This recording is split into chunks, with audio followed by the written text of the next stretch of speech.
Welcome. This is 10 minutes on the mat core. So you'll probably want to have a blanket handy or a towel, something to pad your knees. Let's go ahead and get started. Come into an all fours position. This is already when you can put that blanket down or whatever padding you're using. And just start to round your spine. So press into the floor. That's going to draw the scapula more off the back, puff up behind the heart, and now scoop your organs towards your spine. Really draw in. Then from there, just go to a straight line. Keep active at that belly and come into a straight line. Now from here, tuck your toes under and come into a plank pose. I would have the feet at least sitting bone distance apart. We're going to start to rock forward and back. And what we're not going to do is bob the hips up and down, okay? So you're really drawing from your pubic bone to your low ribs to your sternum, stay with it. You're drawing that diamond shape up and back towards the spine, okay? 3, 2, 1. Good. Go into a downward facing dog. Take a deep breath in. Sigh that out. Lower to hovering in your all fours. So your knees aren't touching down, you're hovering there. Wake up your inner thighs about 2%. So wake those up a little bit, shoulders over the wrist. And now we're going to start to roll your heels slightly to one side and then the other. The knees will rotate to the opposite side that the heels are going to. Back and forth. Ooh, I should have turned on my AC before starting this exercise. One more each side, back and forth. You're not going very far to either side. And now lower the knees all the way down. Tuck your toes under, downward facing dog. Deep breath in, sigh that out. Lower the knees all the way back down.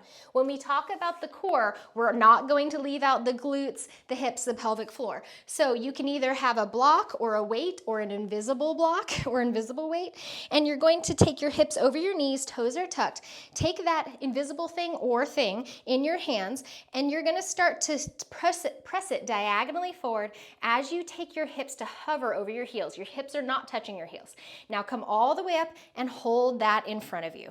Shift your sitting bones back. Slow is the name of the game. Hover over the heels and all the way back. You're not putting your object on the floor.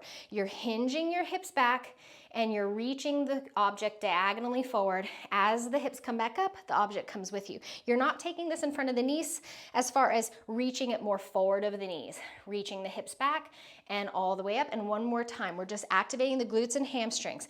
Reach that object forward. Now hover here, hover, and take that object or invisible object forward. Breathe here. You'll probably start to feel a lot going on in those hovering glutes. 3, 2, you're active at the core. 1, good. Lower your object, shift the hips up, take your object to the side, and we'll go ahead and move our padding off to the side. Come into your plank pose again. From here, we'll go into mountain climbers. We're taking our knees alternately in towards our heart centers. And then you can stay with that, or you can take a variation by taking opposite knee to opposite elbow. Now that option is going to bring you more into the obliques and the side body. The third option here is to cross underneath you, knee to opposite elbow. And even lift the ankle. So if you're lagging behind with the foot, see if you can lift the ankle high up to the sitting bone as well. 2, last one. Hold the plank. Good. Now from here, you can do this on your knees or in knees lifted position. We're going to lower one forearm and then the other. Straighten that original forearm you put down and back. Lead with the opposite forearm down, other forearm, hand, hand. So you lead with the different hand every time, and you do those moves down, down, up, up. One more time. Down, down, up, up. Breathing here. And come into a side plank on either side. Stagger your feet with the top leg forward, please, and reach the top arm up. You can stay with this, or you can lower your lower knee and hold, or you can begin to lift and lower the hips. That's again going to be more side body. The top arm can come up and over as the hips come up, or not. It can stay right up and down. Right straight up and down. And make sure, because we're getting into the shoulder here too, that your shoulder feels okay. If it's not okay, release and come out, or just delete the movement. 3, 2, 1. Ooh. Come into plank pose, to downward dog or child's pose. If you are a little bit tender in the wrists, you'll choose a child's pose. Catch your breath before we go to the opposite side, where I'm actually going to turn. You stay as you are, and I will turn for the other side. Take yourself into your plank pose. You'll go ahead and stagger your feet, so come to the other side. The top foot is in front. You're making L shapes with the ankles. And then you can either stay here or lower your bottom knee, or begin to bring that movement. Whether the top arm moves with you or not, it doesn't really matter. See what the shoulder wants. Up and down here. So when we talk about the core, we want to think about it like the core of an apple. So we're not just working those rectus abdominals at the surface, but we want to work everything deeply, even around the spine. 3, 2, last one. Woo.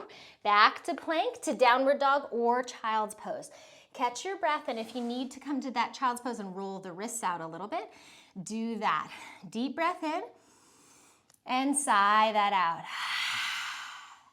Come to seated, bring your legs forward, and then bend the knees, put the soles of the feet on the floor. Hold this time just an invisible object in between your hands, and then slower than molasses, draw that scooped that we started with, that scooped organs towards the spine, draw that towards the spine and lower. Now, if you need to hold onto your legs, you absolutely can for this. Go slower than you think you can. Trust yourself to do a little more than maybe you've ever done before. Peel yourself down onto the mat. Take that invisible object above you.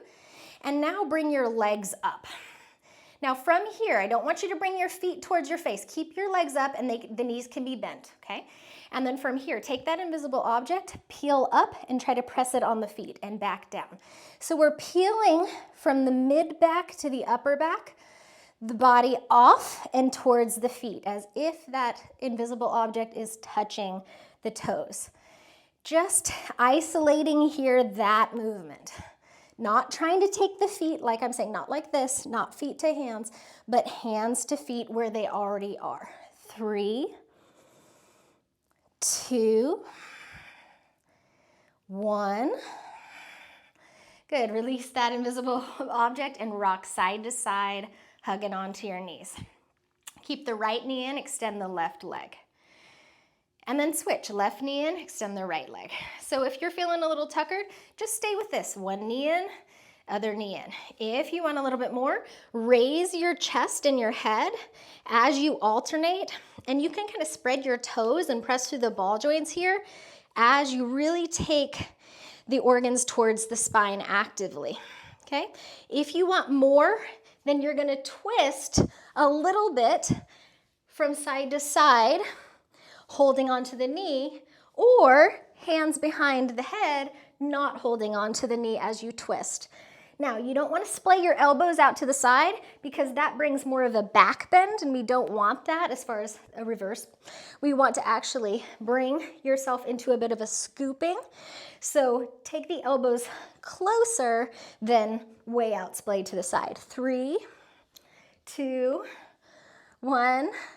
Hug the knees in, rock side to side. Let the belly go slack. Take the soles of the feet down towards the floor and take a full deep inhale. Let the belly go. Sigh out. Excellent. From here, we're going to start to rock and roll. So hold on to the knees and rock and roll. If rocking and roll doesn't work today, just come up to seated, however it feels okay. Now we'll rise up into our half boat pose. So take your hands underneath, roll the shoulders back. Again, we're working the whole core, so that's talking about paraspinal muscles too. Then from here, if you need a little bit more, take the hands away. If you want more than that, start to alternately straighten and bend, and you'll be more in the legs as well as the core as well as the hip flexors. Keep lifting that heart. 3, 2, 1. Hug in, hold the knees in, really lift the heart. Don't let the toes touch. If they touch, don't worry, just keep squeezing at the core. And then take it back into your last plank pose. Make it a forearm plank, and we'll go into cat pose to regular forearm plank. So we're not doing cat-cow. We're going into pressing into the floor. Fingers can be interlaced or not. Rounding cat, regular forearm plank. Rounding cat, regular forearm plank. 3 more. You've got it. We're almost done. 2. Last one, cat, regular forearm plank, knees down, and child's pose. Give your wrists a little bit of a roll. Move the hips side to side. Release the belly completely. It's done enough. And take a rest in child's pose for as long as you'd like, or you can take even a shavasana here. I hope that your core is on fire in the best possible way, and come back and see me anytime. Also, if you want to combine this shorter workout with some of the other shorter workouts, feel free to do that. You can kind of mix and match. Have a wonderful day. Namaste.